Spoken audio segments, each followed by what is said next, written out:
అందరికీ నమస్కారం.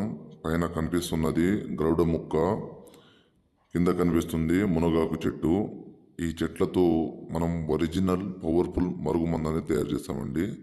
ఈ మరుగుమందు అనేది దేనికి ఉపయోగిస్తారంటే, భార్యాభర్తల మధ్య గొడవ వచ్చి విడిపోయిన వాళ్ళైనా సరే, భార్య వేరే వాళ్ళతో అక్రమ సంబంధం పెట్టుకున్న, అత్త కోడల మధ్య సమస్య ఉన్నా, అత్త మాట కోడలు వినకున్నా, కోడల మాట అత్త వినకుండా, ప్రేమికుల మధ్య సమస్యలున్నా, తల్లిదండ్రి మాట వినని కొడుకులు సమస్యలున్నా సరే, ఎలాంటి వారైనా మనం వశపరచుకోవచ్చు.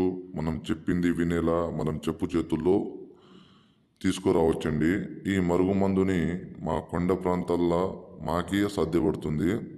ఈ చెట్లతో పాటు కొన్ని రకాల వనమూలికలతో ఈ మరుగుమందు అనేది తయారు చేస్తామండి. ఈ మరుగుమందుని కేవలం మంచి కోసం మాత్రమే ఉపయోగించండి. ఎలాంటి వాళ్ళైనా సరే, ఎలాంటి మొండి వ్యక్తులైనా సరే, ఎవరైనా మనల్ని కాదని వద్దని గొడవ పడిన వాళ్ళైనా సరే, ఏ వ్యక్తినైనా మీరు సొంతం చేసుకోవాలని అనుకుంటున్నారో ఆ వ్యక్తిని ఈ మరుగుమందు పుయ్యడము లేకుంటే తినిపించడము జరిగినట్లయితే